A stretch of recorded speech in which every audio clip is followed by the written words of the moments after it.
Et si tout ce que tu vois, touches et respires, était sorti de rien?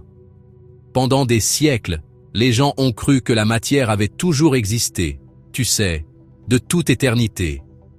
Mais la physique moderne nous a montré quelque chose d'encore plus fou. Les atomes, les briques fondamentales de tout dans l'univers, sont nés de conditions si extrêmes qu'il est difficile de le concevoir.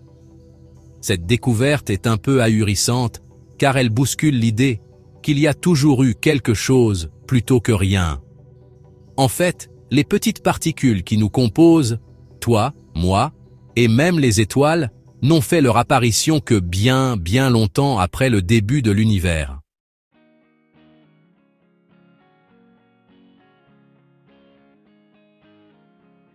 La douleur de cette découverte réside dans la rupture des certitudes. Nous ne sommes pas faits de quelque chose d'immuable, mais d'éléments façonnés par des forces invisibles. Du Big Bang à aujourd'hui, chaque atome a traversé des événements incroyables, des collisions cosmiques aux étoiles en explosion. Cette connaissance nous prive du confort de la stabilité, mais elle apporte aussi une grande récompense. Comprendre que la vie est le résultat d'une chaîne d'événements fous qui se produisent depuis des milliards d'années.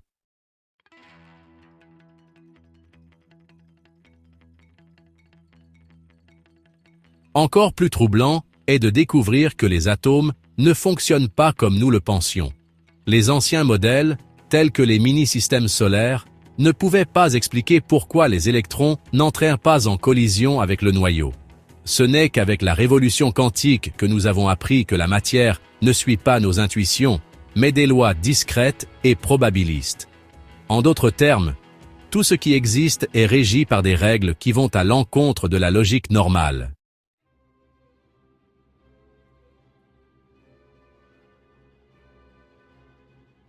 La recombinaison, c'est le moment où l'univers a commencé à devenir transparent.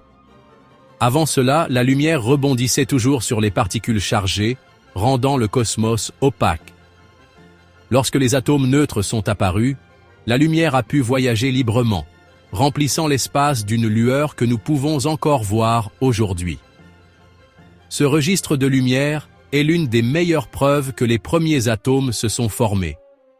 Et c'est comme une fenêtre pour comprendre à quoi ressemblait l'univers primordial. Chaque parcelle de lumière du fond cosmique contient des informations sur ce grand changement.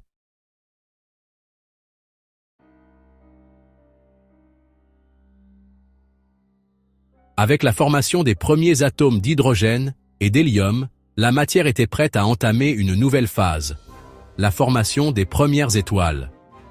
Sous l'attraction de la gravité, les nuages de gaz ont commencé à se contracter, à se réchauffer et à initier la fusion nucléaire.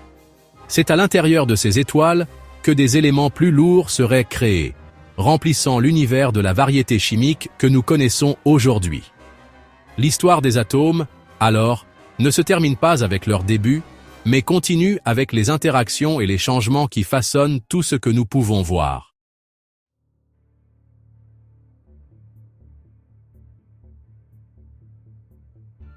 Quand on comprend comment les atomes interagissent sans se toucher, une autre question curieuse surgit.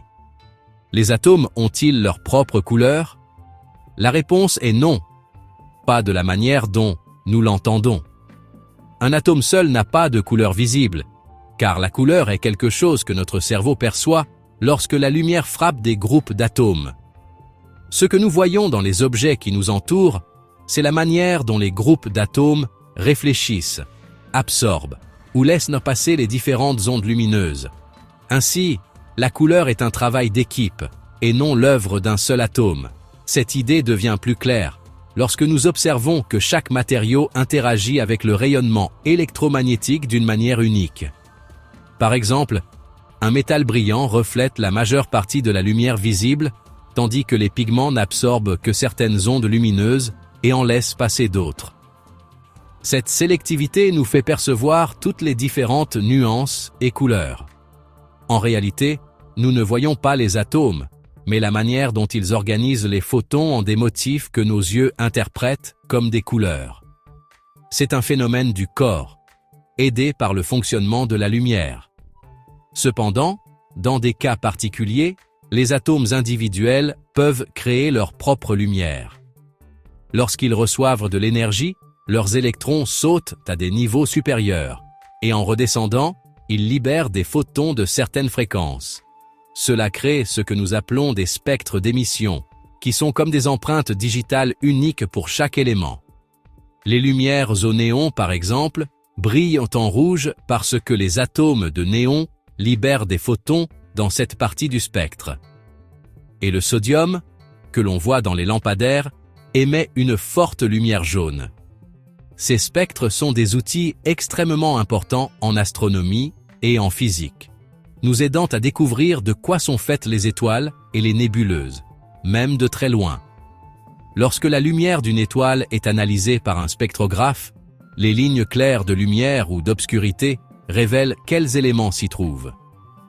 Grâce à cette astuce, nous savons que le Soleil est principalement composé d'hydrogène et d'hélium, et que les galaxies lointaines contiennent bon nombre des mêmes éléments que nous trouvons ici sur Terre. La couleur, dans ce cas, devient une manière de lire l'univers. Ainsi, bien qu'un atome seul n'ait pas de couleur visible, les effets combinés de leur interaction et l'énergie qu'ils libèrent lorsque les électrons se déplacent expliquent toutes les couleurs que nous voyons dans l'univers. Le bleu du ciel, le rouge d'une nébuleuse ou l'éclat d'une étoile sont des signes directs de cette danse atomique avec la lumière. Ainsi, la première question, si les atomes ont une couleur, se transforme en une réponse encore plus étonnante. Ils sont la raison de toutes les couleurs qui façonnent notre perception du monde.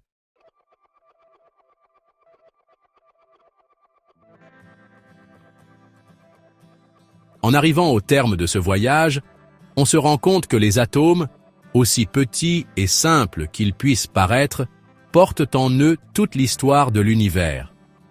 Ils sont nés de la chaleur extrême du Big Bang, puis se sont organisés en noyaux légers lors de la formation des éléments dans l'univers jeune, et des siècles plus tard, ils se sont unis en atomes neutres lors de l'événement de recombinaison. Depuis lors, ils ont commencé à interagir de mille et une façons, formant des étoiles, des planètes et, finalement, la vie elle-même. La première question, comment sont-ils apparus de rien, trouve sa réponse non pas dans la magie, mais dans la physique qui régit chaque petite partie de la réalité. Ce qui est étonnant, c'est la façon dont les modèles scientifiques ont évolué pour résoudre ce mystère. Des idées simples d'atomes ressemblant à de petits systèmes solaires à la révolution quantique de Bohr et la mécanique quantique moderne, chaque étape nous a rapprochés de la vérité. Ce progrès montre que la science ne reste pas immobile, mais s'améliore avec de nouveaux faits et de nouvelles idées. Comprendre les atomes, c'est aussi comprendre le chemin de la connaissance humaine, fait de tentatives, d'erreurs et de grands bonds en avant dans la pensée. Ce que nous en tirons va bien au-delà de la théorie.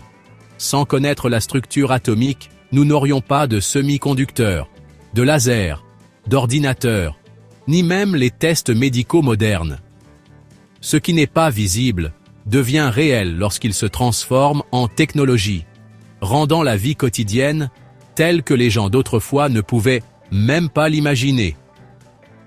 Ce lien entre notre origine dans l'espace et ce que nous inventons montre qu'étudier les atomes n'est pas seulement une science élégante, mais aussi un moyen pour les humains d'avancer.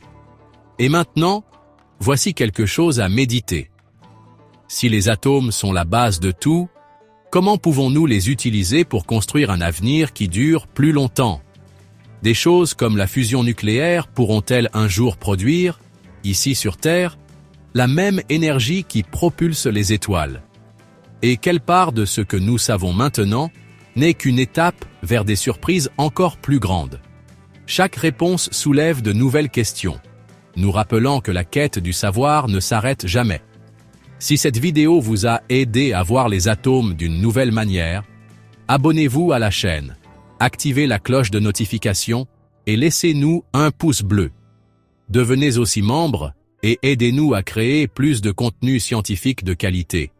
Après tout, plus nous comprenons la matière dont nous sommes faits, mieux nous sommes préparés à explorer les secrets de l'univers. Ce n'est pas une histoire qui se termine, mais un voyage qui continue avec chaque nouvelle découverte.